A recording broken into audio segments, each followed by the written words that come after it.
Hello दोस्तों, आप लोगों ने बहुत सारी हिंदी सुना है। आज सुने नया तरह का हिंदी। हम जाता है जब अल्लाह ने हमको बोले अल्लाह अकबर, हम जाता है मस्जिद में।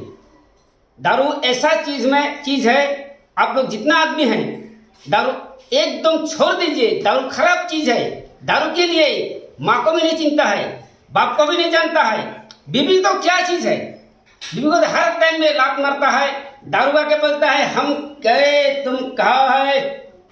बीबी लेके आता है भात, भात नहीं खाएगा हमको दारू दीजिए, दारू नहीं है तो बीबी को ऐसे लात मारता है।